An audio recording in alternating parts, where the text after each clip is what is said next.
भूमि उत्तराखंड मां गंगा यमुना उद्गम जिला उत्तरकाशी के मुख्यालय में कई कोचिंग का दौरा करे मेरी टीम आज। और जिस जगह पर हूँ मां अन्नपूर्णा कोचिंग सेंटर्स मुख्यालय में है बिल्कुल। और इसको संस्थान को चलाने वाले रविंदर भट्ट और उनके सहयोगी प्रहलाद रावत जी हैं। और सबसे बड़ी बात, मेरी मुहिम पर हम जाने का प्रयास कर रहे हैं कि कोचिंग में आखिर लड़कियों की संख्या पढ़ने वाले तो बहुत ज़्यादा मुझे नज़र आई जहाँ भी मैं दौरा कर रहा हूँ, लेकिन पढ़ाते हुए मुझे लड़की नज़र नहीं आ रही। शायद अभी मेरा कई जगह पर दौरा है। प्रशासन को भी मेरे साथ सहयोग कर रहा है और आने वाले टाइम में हम दौरा करें लगातार, और हम उन महिला और उन लड़कियों तक भी पहुँचने वाले कि लड़की क्यों नहीं पढ़ाती हुई नज़र आए। लगभग यहाँ पर मेरे ख्याल से 15 से ज़्यादा कोचिंग सेंटर है। मानो राजधानी देहरादून का करणपुर, राजधानी दिल्ली का मुखर्जी नगर और पटना का कालाघाट जैसा एरिया, गौ घाट पर बने कई कोचिंग।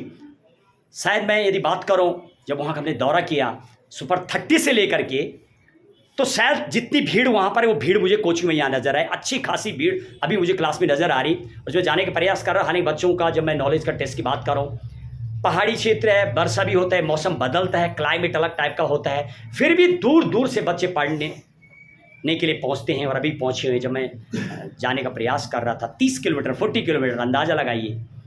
बहुत क्लाइमेट अलग होता है, घर की स्थितियां अलग होती है, फिर भी अपने इरादों को लेकर के, अपने सपनों को लेकर के कई शादीशुदा महिलाएं भी मुझे नज़र आई। ये सबसे सार्थक प्रयास। बहुत बहुत शुभकामनाएं हैं मेरी ओर से उन महिलाओं के लिए। सर को पूछता हूँ क्या कहना चाहते हैं, क्रांति लाने का प्रयास करें। भट्ट जी, आपका बहुत बहुत स्वागत है। धन्यवाद। भट्ट साहब, आपके द्वारा जो क्रांति लाने का प्रयास किया जा रहा, आपने तो देहरादून में पढ़ाई, कई जगह आपने तैयारी की है, क्या फ़र्क नज़र आ रहा आपको अभी वर्तमान की यदि बात करूँ? क्रांति जो आप ला रहे हैं, क्या वो क्रांति पूरी तरीके से, यदि मैं उन क्षेत्रों की बात करूँ, आप जानते हैं मुखर्जी नगर, दिल्ली हुए, देहरादून, हालांकि उस तक जाने में भी टाइम लगना है, बहरहाल क्या फ़र्क नज़र आ रहा आपको? सर, क्रांति का फ़र्क तो तभी नज़र आएगा सर जब क्रांति में छात्र भी सम्मिलित हों, और उस क्रांति का उद्देश्य तभी पूरा होता है यदि उस क्रांति में छात्र बढ़ चढ़कर हिस्सा लें और अधिक से अधिक अपना समय जो है पढ़ाई को, अपनी स्टडी को दें। यहाँ पर उत्तरकाशी की मैं बात करूँ तो काफ़ी कम बच्चे होते हैं जो अधिक से अधिक समय अपना पढ़ाई को देते हैं, या तो फिर वो उस हिसाब से आदत में ढले हुए नहीं होते हैं, बचपन से उन्हें उस आदत, उस माहौल में नहीं रखा जाता है कि वो अधिक से अधिक अपना समय पढ़ाई को दे सकें। और निकलता सर, आप सभी को मालूम ही है, इतना कंपटीशन है, कम से कम 10 से 12 घंटे तो आज के डेट में पढ़ना ही पड़ेगा। तो यहाँ के बच्चे, मतलब जिनको मैं पढ़ा रहा हूँ, कुछ बच्चे तो हैं जो पढ़ते हैं, लेकिन अधिक से अधिक क्रांति तभी लाभ आ पाएगी जब बच्चे अधिक से अधिक बढ़ते हैं। यानी आप कहना चाह रहे हैं कि स्टूडेंट का आपको कॉपरेशन मिलना चाहिए। जी सर। तो भट्ट जी, आप कब से मां अन्नपूर्णा कोचिंग सेंटर चला रहे हैं यहाँ पर उत्तरकाशी में?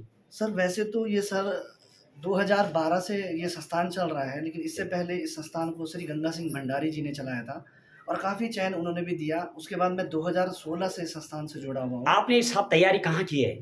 आपने खुद तैयारी की है पहले? सर मैं 7-8 सालों से मैं देहरादून में मैंने अपना ग्रेजुएशन, पोस्ट ग्रेजुएशन किया है, और साथ ही साथ प्राइवेट जॉब वगैरह भी मैंने बहुत करी। उसी के साथ साथ मैंने बैंकिंग की कोचिंग।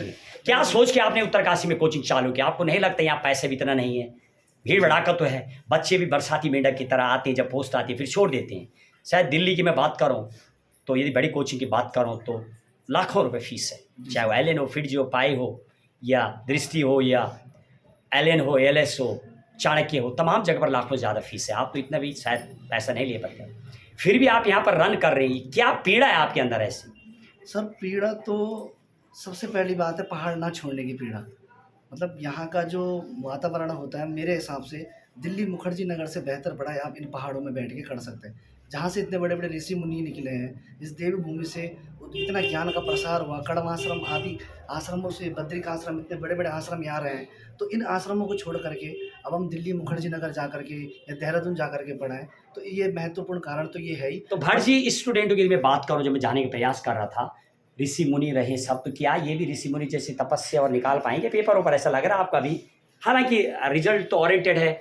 जब मैं बाहर बोर्ड देखा हूँ लगे हुए, काफ़ी बच्चे आप यहाँ से निकले हैं, हमारी भी इंक्वायरी है उस पर।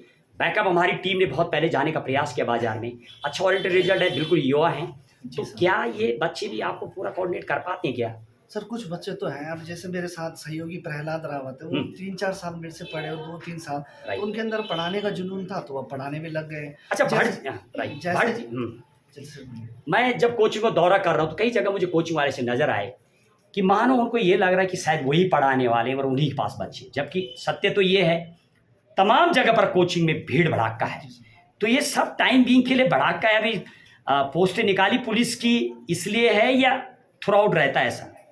सर फिलहाल तो ये जो भीड़ है वैसे तो पुलिस की है, लेकिन मेरे पास कुछ 15 से 20 बच्चे ऐसे हैं जो काफ़ी 2-2.5 सालों से मेरे साथ जुड़े हुए हैं, 3-4 सालों से जुड़े हुए हैं। वो क्या गोल लेके चल रहे साहब, उनको क्या पढ़ाते हैं आप?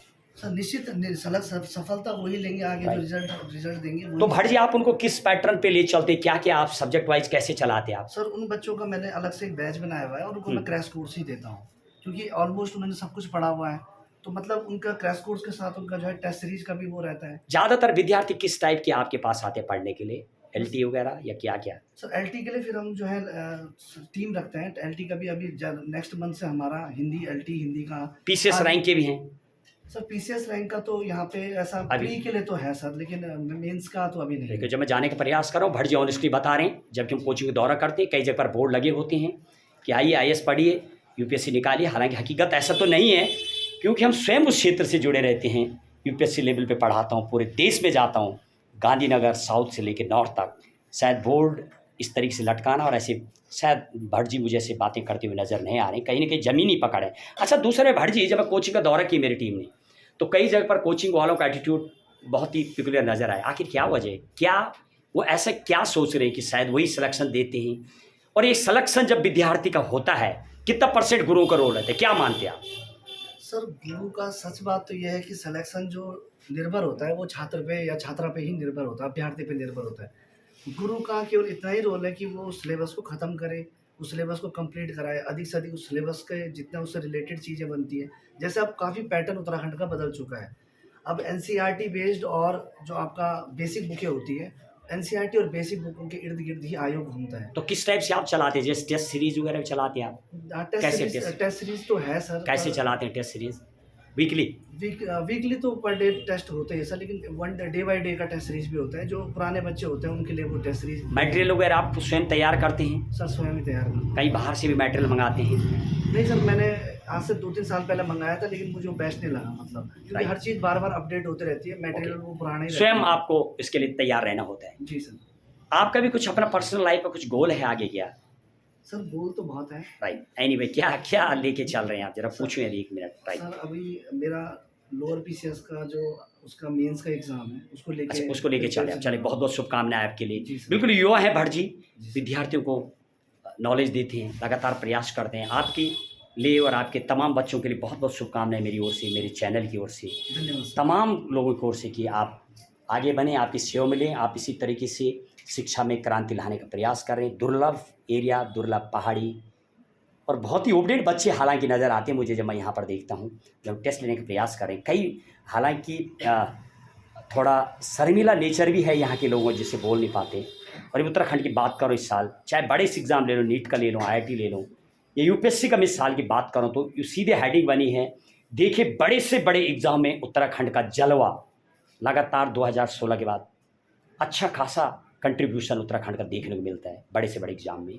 और इस तरीके से क्रांति, एक उत्तरकाशी जिला जो बिल्कुल शायद ये उत्तराखंड का आखिरी जिला है, यहाँ से काफ़ी दूरी पर नेलांग पड़ता है, चाइना चालू हो जाता है, उस एरिया में इस तरीके से क्रांति देखने को मिलती है। बहुत बहुत शुभकामनाएं आपके लिए भट्ट जी, बहुत बहुत धन्यवाद। आपके सहयोगी एक मेरे और हैं, जरा पूछ के देखता हूँ। प्रहलाद रावत जी, मान पूर्ण के साथ। प्रहलाद साहब आपका बहुत बहुत स्वागत है। आप क्या सब्जेक्ट पढ़ाते हैं? धन्यवाद सर, मैं हिंदी और रीजनिंग पढ़ा रहा हूँ सर। Very good. अच्छा हिंदी की एक बात करो यार, हिंदी लोग बहुत लाइटली लेते हैं और हिंदी इतना टफ सब्जेक्ट है, शायद सिविल में 100 मार्क का हिंदी। और सबसे ज़्यादा पिछले साल मैं आपको नॉलेज में दूँ, सबसे ज़्यादा सिविल इंजीनियरिंग जो पेपर हुए थे उसमें हिंदी में फेल थे। तो लोग इतने लाइटली हिंदी को लेते क्यों हैं, क्या लगता है आपको? क्या समझाना चाहेंगे आप विद्यार्थियों को कि हिंदी टफ क्यों है? सर हिंदी बस टफ नहीं है, बस हम उसको थोड़ा हल्के में लेते हैं, क्योंकि वो सोचते हैं कि हम हिंदी भाषी राष्ट्र से हैं, देश से हैं, तो हमारी जो लैंग्वेज है वो हम थोड़ा कमांड अच्छे से कर लेंगे। लेकिन जो सबसे ज़्यादा भ्रम होता है वो हमारा वर्तनी का हो जाता है, जिस वजह से हम हिंदी में अक्सर मार्क खा जाते हैं। और उत्तराखंड अगर यूके ट्रिपल सी ले ले तो उसका सबसे बड़ा रोल है 20 नंबर की हिंदी। अगर आप इसमें अगर 18+ नंबर लाते तो आपका श्योर सिलेक्शन है, लेकिन अगर आप 15 से कम लाते तो आपका सिलेक्शन वहीं पर रुक जाता है।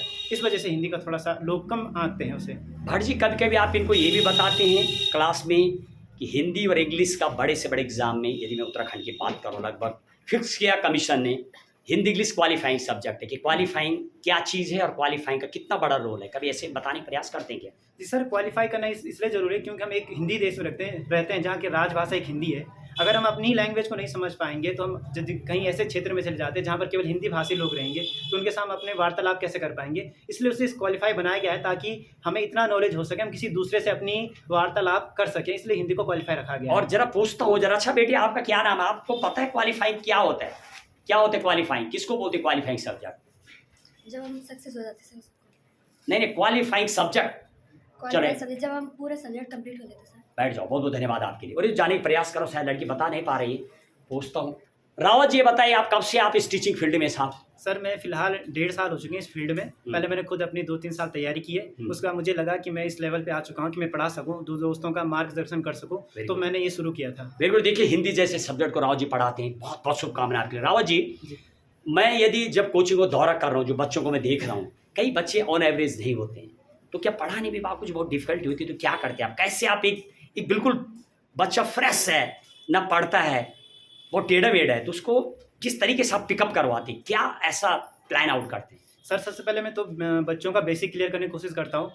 देखता हूँ कि बच्चा किस बैकग्राउंड से है। अगर इंग्लिश बैकग्राउंड से है तो उसको पहले वो क्लियर करना पड़ता है कि हिंदी में जो चीज़ इंपॉर्टेंट है उसको लेके चलो, और अगर हिंदी बैकग्राउंड से है तो उसको वर्तनी पे ज़्यादा ध्यान पड़ता है, क्योंकि जो अक्सर हमारे बच्चे पढ़ के आते हैं वो अपनी वर्तनी की वजह से जाते हैं, अशुद्ध ज़्यादा पढ़ लेते हैं, जिस वजह से एक क्वेश्चन तो हर पेपर में वर्तनी से ही आ जाता है और अक्सर उस बच्चे को उस क्वेश्चन को गलत कर देते हैं। तो शुरुआत में उनके बेसिक से ही करता हूँ, और अगर मुझे फिर भी लगता है कोई बच्चा कमज़ोर है तो उसके लिए मैं अलग से एक बैच बनाता हूँ जिसमें बच्चों को स्पेशली हिंदी के लिए फोकस किया जाता है। राव जी पढ़ाते हुए ऐसे बहुत सारे विद्यार्थी होते हैं, बहुत सारी लड़कियां, बहुत सारे लड़के, हम भी जब कोई क्लास लेते हैं ऐसे देखने को मिलता है, बहुत नॉर्मल फैमिली से होते हैं, शायद रुपया पैसा भी नहीं होता, कम होता है, सपोर्ट नहीं होता फैमिली का, बैकअप ये फैमिली समझ नहीं पाती है, ये वो समझा नहीं पाती है, समझा नहीं पाता है, बहुत ब्रिलियंट होता है, आउटस्टैंडिंग, क्योंकि जो बुद्धि है ये तो ना तो जाति से रिलेटेड है और ना जगह से है, ना धर्म से, कहीं ना कहीं आउटस्टैंडिंग गॉड गिफ्टेड आइटम भी विद्यार्थी होते हैं लाइफ में।